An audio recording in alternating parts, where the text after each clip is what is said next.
Cor TV en coproducción con la Clínica Osmo presentan. ¿Has tenido la sensación de que te hace falta el aire cuando realizas alguna actividad cotidiana? Pero además de ello, ¿has presentado tos? Es importante que acudas al médico porque probablemente tengas EPOC. En nuestro programa de hoy platicaremos acerca de esta enfermedad. Estamos en Prevenir es Vivir.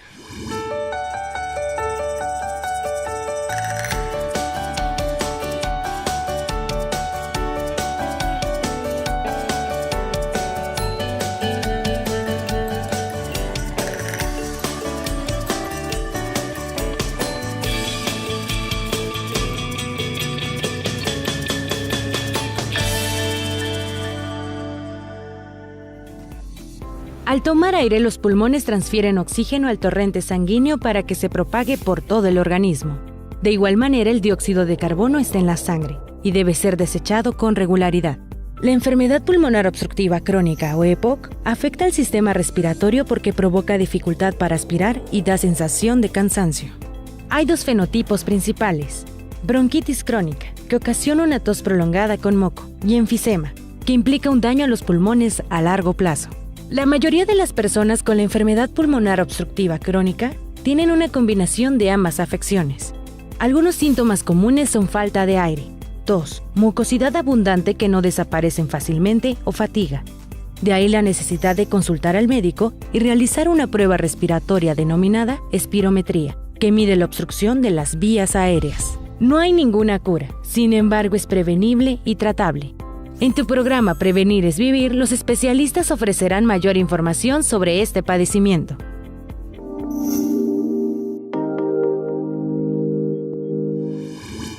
Hemos escuchado algunos de los síntomas que ocasiona el tener la enfermedad pulmonar obstructiva crónica o también conocida como EPOC.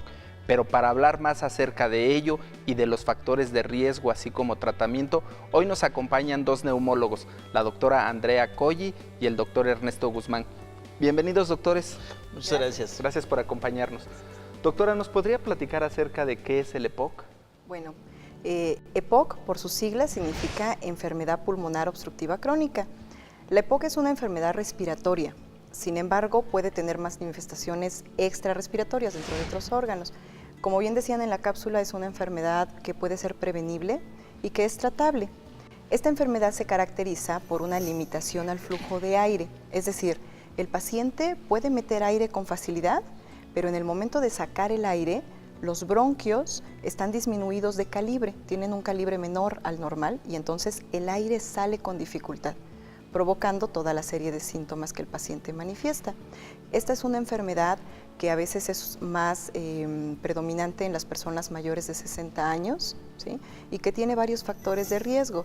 En nuestro estado es una enfermedad relativamente prevalente, sobre todo por la exposición a humo de leña. Gracias, doctora. Doctora, en la cápsula escuchábamos acerca de que el EPOC tiene dos patologías o otras dos enfermedades también conocidas como enfisema pulmonar y bronquitis crónica. ¿Es lo mismo o cómo es que se maneja este término? Efectivamente hay esa diferencia principalmente en cuanto a síntomas. La bronquitis crónica, su síntoma principal es la tos con producción de flemas. Es lo que el paciente manifiesta como el síntoma predominante. Entonces, los pacientes con EPOC que tienen muchas flemas y tienen tos, a ellos se les denomina bronquitis crónica. Por el otro lado, el enfisema pulmonar se refiere exclusivamente a la destrucción del pulmón. Hay zonas del pulmón donde se va perdiendo espacios funcionales y eso es básicamente la diferencia. ¿Y un paciente con EPOC puede tener las dos patologías? ¿Tener enfisema y a la vez bronquitis crónica? Sí, ¿O por se supuesto. caracteriza en alguna en especial? Puede tener ambas. Sin embargo, la mayoría predomina una o predomina otra, pero pueden coexistir los dos tipos. Gracias, doctor. ¿Existen factores de riesgo para desarrollar EPOC? Sí, los factores de riesgo más conocidos son el tabaquismo. Aquí en nuestro estado y en muchos lugares de México, sobre todo, la exposición al humo, por la combustión de biomasas, principalmente leña y carbón, es otra causa.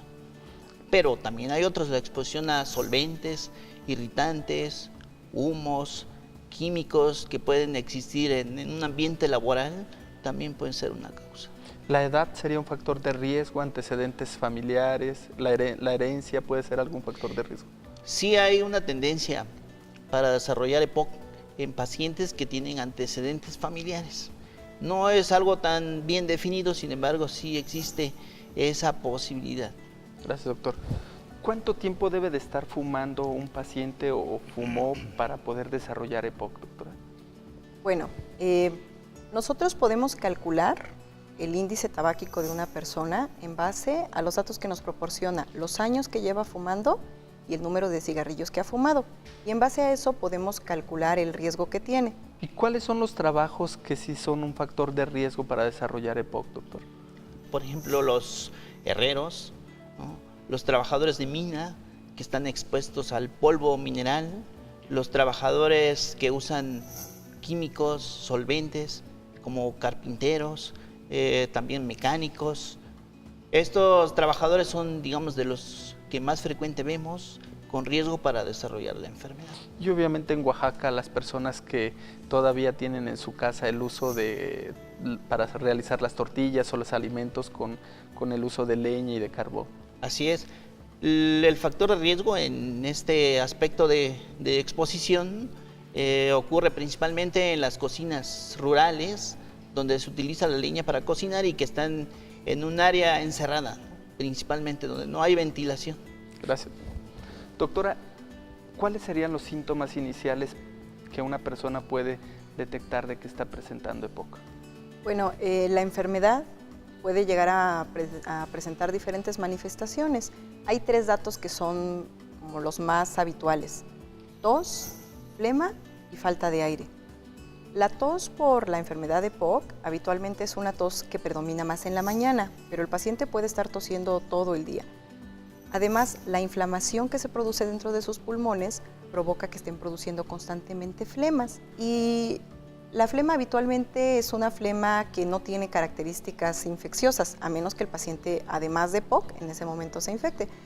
Resulta ser una flema más bien blanca, algunos pacientes incluso nos dicen que es una flema negruzca, porque hablando de lo que decía ahorita el doctor Guzmán con respecto a la biomasa, así como a veces vemos los techos de las cocinas rurales tapizados de negro por el humo, cuando nosotros hacemos estudios de endoscopía vemos que por dentro también el pulmón está con zonas que le llamamos antracosis, zonas negras. Entonces no es raro que el paciente tosa y expectore flema con flema antracótica, es decir, flema con pigmentos todavía de carbón, y se ve una flema de color grisácea o negruzca. Y el paciente experimenta también la sensación de falta de aire. Esto a veces lo pueden experimentar en etapas iniciales, únicamente cuando hacen actividades extremas, ¿no? Cuando hacen ejercicio, cuando caminan muchas cuadras, cuando suben escaleras. Sin embargo, con el paso de tiempo, la tos, la flema y esta falta de aire puede ser progresiva. Incluso el paciente puede llegar a sentir falta de aire, incluso al vestirse o al bañarse. Puede llegar a sentir sensación de opresión en el pecho, una sensación como de que no puede respirar o que le cuesta trabajo respirar y siente molestias en el pecho. Y en algunas ocasiones incluso puede percibir un sonido anormal que sale de sus pulmones, conocido como silbido. Y como es una enfermedad que a veces se presenta en personas mayores de 50, 60 años, lo asocian mucho con simplemente la edad, con degeneración. Sin embargo, si sospechamos de esta enfermedad en base a los antecedentes, pues hay que determinar si la tiene, ¿no? Porque finalmente, aunque es una enfermedad que no tiene cura, es una enfermedad que puede ser tratable y que con un tratamiento adecuado, el paciente puede tener una muy buena calidad de vida. Gracias, doctora. Platíquenos de cómo se hace el diagnóstico, doctor. Es una enfermedad que actualmente solamente tenemos esa herramienta que nos puede dar un diagnóstico contundente de la enfermedad. Los síntomas que venimos platicando, de los que venimos hablando, nos orientan a la posibilidad de la enfermedad, la tos, las flemas, la falta de aire, pero hasta ahí tenemos sospecha. Obviamente, si el paciente tiene factores de riesgo, tenemos la obligación de hacer una espirometría, ¿no? Una espirometría es un estudio funcional de los pulmones que mide básicamente la parte mecánica del pulmón.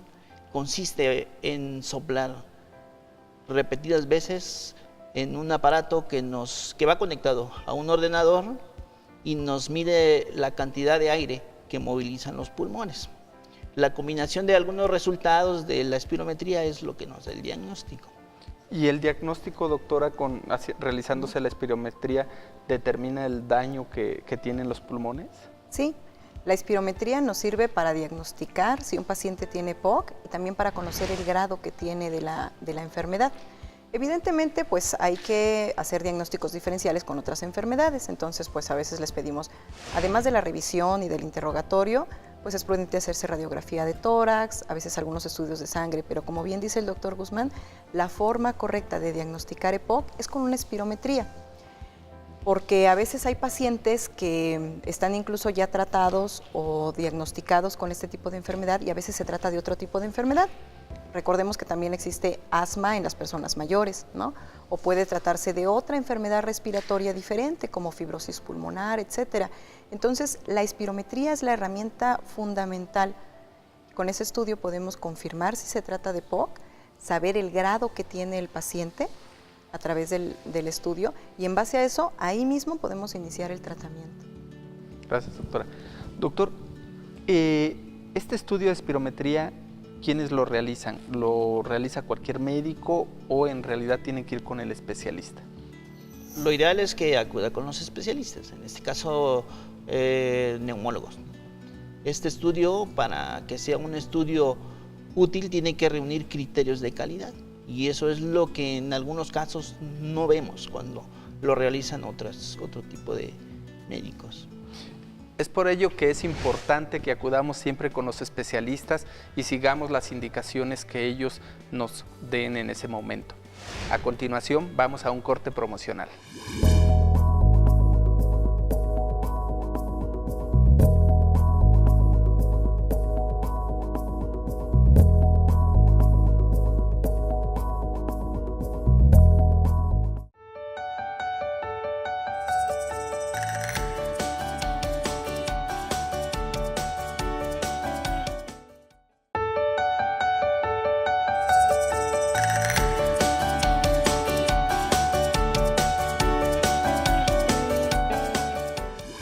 Gracias por continuar con nosotros. Recuerden, el tema de hoy es EPOC. A continuación, veamos un testimonio de una persona que tiene esta enfermedad. Pues de principio sentía yo así al caminar, sofocarme y la tos constante. Era algo que yo ya no podía dormir. Para dormir utilizaba yo casi 3 almohadas.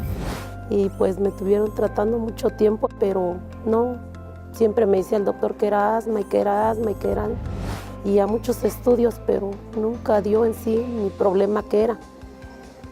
Y llegó un momento que sí llegué a especialidades de urgencia. Ahí me hicieron estudios y ya dieron con el problema que yo tenía, es EPOC.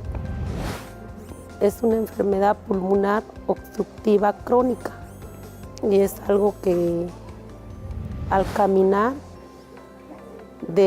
por ejemplo, de donde yo bajo del taxi para caminar para acá era algo que yo sentía morirme y ya hubo, pues que me atendió la doctora, ella me sacó del cuadro porque yo sentía que hasta iba a quedar.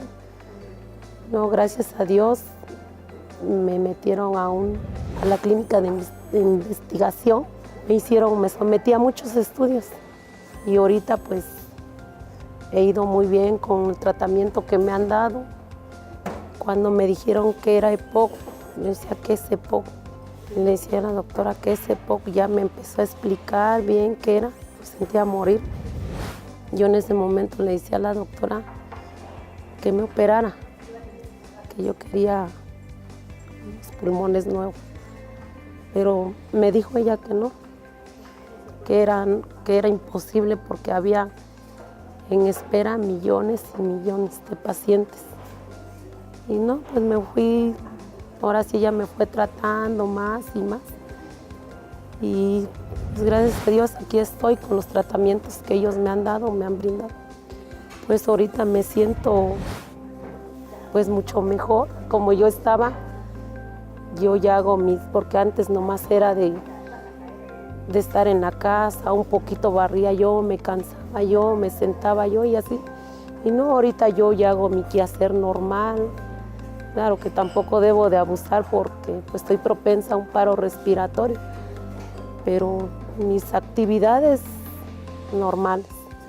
Pues más que nada el tratamiento también está en uno, más que nada porque a veces sí es una desesperación el tratamiento, son diarios pastillas, diario los spray, pero ya cuando vemos que ya estamos muy mal, entonces pues que me interne. Yo creo que la solución no es internarse, seguir el tratamiento como es y ya como el médico te lo indique también. Pues sí, yo más que nada les digo a las personas que si alguien tiene algún padecimiento, que se cuide ahorita que está a tiempo, porque mañana puede ser demasiado tarde. Y someterse a muchos estudios para ver qué es, porque a veces habemos personas que no lo tenemos, pues dicen un tratamiento es muy caro. Y otro día es cuando uno ya ve y recaes que ya no, ya es demasiado tarde. Prevenir es vivir a tiempo.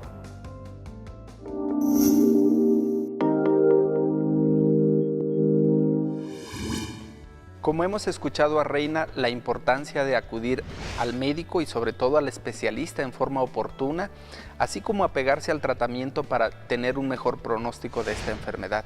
A continuación platicaremos con los especialistas de nuestro tratamiento. Doctora, ¿cuál es el tratamiento en este caso del EPOC? Bueno, la enfermedad pulmonar obstructiva crónica es tratable, si bien no se puede curar, pero puede ser tratable y el paciente puede tener una mejor calidad de vida, con menos tos, con menos flema y sobre todo con menos falta de aire, porque finalmente al paciente lo que le interesa es poder hacer sus actividades de la vida cotidiana y actualmente disponemos de una gama muy extensa para tratarlo. La enfermedad pulmonar obstructiva crónica se trata con inhaladores, con medicamentos en sprays. Existen diferentes dispositivos, diferentes marcas, diferentes nombres, pero todos los medicamentos se administran por vía respiratoria, son inhalados a través de la boca, generan un pequeño humo o un polvo, que es el medicamento, y el paciente lo tiene que aspirar. Es importante que en la consulta nosotros le expliquemos bien al paciente cómo va a usar su inhalador o su dispositivo, y en la medida de que el paciente use su dispositivo de la mejor forma, todo el medicamento va a penetrar a sus pulmones y el paciente se va a sentir mejor. Muchos de estos sprays se tienen que utilizar en la mañana, en la noche, y actualmente ya existen algunos medicamentos que se pueden utilizar únicamente una vez al día. También, dependiendo del grado de la enfermedad, le tenemos que hacer combinación de medicamentos. Actualmente ya existen también algunos medicamentos que en el mismo dispositivo trae 2 o hasta más sustancias, entonces esto facilita más el apego del paciente. Pero además del tratamiento inhalado, a veces es necesario darle otro inhalador de rescate, le llamamos, ¿no? Un inhalador que el paciente se le pide que lo traiga consigo siempre, justamente para esos casos en los cuales va caminando y ya siente que no puede respirar, o de repente, no sé, ¿no? El pretexto de entrar a un lugar con aire acondicionado, un cambio de temperatura, ¿sí? O algo no previsto, hace que el paciente se empiece a sentir mal. Entonces puede tener también un spray que puede usar de forma de rescate. En algunas ocasiones es necesario echar mano de otros fármacos, pero ya estoy hablando de pacientes en grados ya más avanzados de la enfermedad. A veces podemos utilizar medicamentos que actúan a nivel pulmonar, que vienen en pastillas, ¿sí? Tabletas para mejorar un poco la función pulmonar y en algunos casos incluso medicamentos que se ponen en forma como vacunas, medicamentos inyectables. Pero estos ya los dejamos reservados como para pacientes de casos un poco más extremos, que no responden bien al tratamiento o que tienen una enfermedad ya muy grave. Y también, como finalmente es una enfermedad que afecta a los pulmones, esta enfermedad en etapas avanzadas inevitablemente puede llegar a provocar insuficiencia respiratoria. Es una enfermedad sistémica porque puede llegar a afectar otros órganos, sobre todo el sistema cardíaco, el corazón. Entonces, en algunos casos es necesario el uso de oxígeno.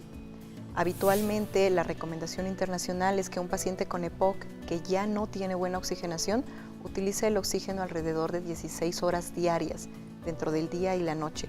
Esto con el fin de mejorar incluso su calidad de vida. Y también el administrar oxígeno, pues a veces sí ya genera un poquito de problema para que el paciente nos entienda por qué lo debe usar, ¿no? El oxígeno no genera adicción. Más bien, si un paciente está viviendo sin tener una buena oxigenación, está llevando al deterioro más progresivo y más rápido de muchos órganos, incluido el pulmón. Si al paciente le ponemos oxígeno, evidentemente el paciente se va a sentir mejor. Y si te sientes mejor con un medicamento, porque el oxígeno finalmente es una medicina, pues evidentemente el paciente no quiere dejar de ponérselo porque con eso se siente bien. Y si bien es cierto que la mayoría de dispositivos de oxígeno son dispositivos que son pesados o que tienen que estar en la casa, como los tanques de oxígeno o los concentradores, también existen otros dispositivos que son portátiles, pero son dispositivos que podemos utilizar, en que el paciente puede cargarlos como si fuera una mochilita, ¿sí? Y con eso puede tener mucho más libertad de movimiento, caminar, incluso trabajar y no sentir tanta falta de aire. También podemos hablar de las vacunas. Hay algunas vacunas que están indicadas en los pacientes con EPOC. Son dos.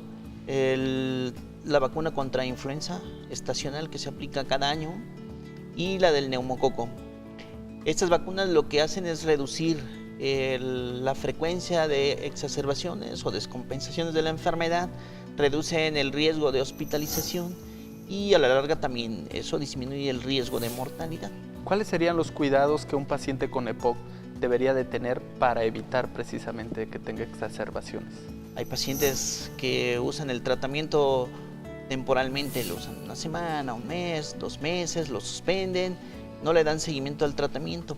Esto no debería ocurrir, porque cada vez que el paciente suspende el tratamiento regresan los síntomas y eso hace que los bronquios, que están de forma permanentemente obstruida, se vuelvan a cerrar.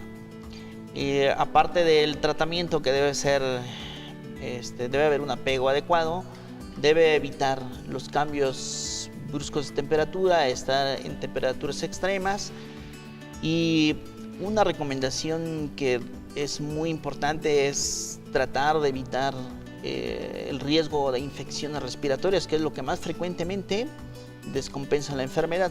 ¿Y esto cómo se logra?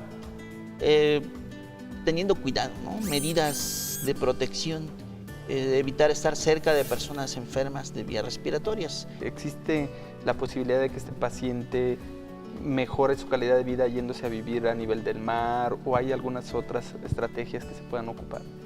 Claro, independientemente del tratamiento farmacológico, los medicamentos que le damos y del oxígeno cuando lo necesita, lo que dices es totalmente cierto, totalmente válido. A nivel del mar existe una mejor presión de oxígeno. Entonces los pacientes, cualquier persona incluso a nivel del mar, tenemos una mejor oxigenación. Entonces en algunos casos sí se le recomienda a las personas, sobre todo cuando vemos que viven en ciudades con alturas extremas, que mejor se vayan a vivir a un lugar que esté a la altura del nivel del mar.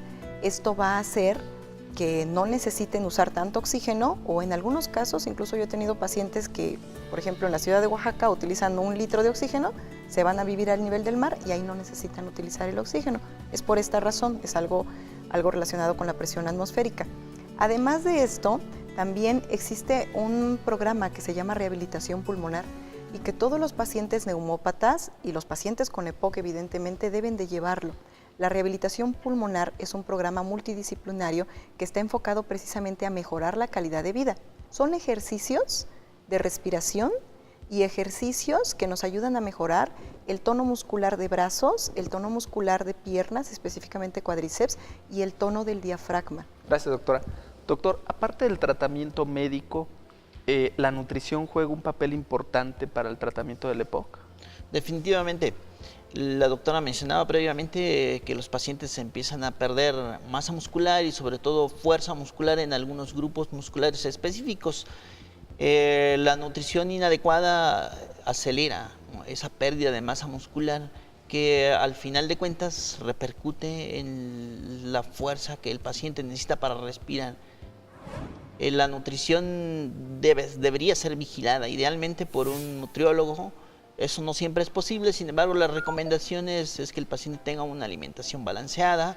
Hay grupos de alimentos, sobre todo los carbohidratos, que pueden incrementar la producción de dióxido de carbono y este dióxido de carbono en pacientes que tienen insuficiencia respiratoria en EPOC avanzada podría tener un efecto indeseable. Es por eso la importancia, doctores, de que en un tratamiento o en una enfermedad al paciente se le vea de forma integral, ¿no? Como mencionaba la doctora, el psicólogo, el nutriólogo y el especialista, y sobre todo la importancia de que el paciente se apegue a los tratamientos.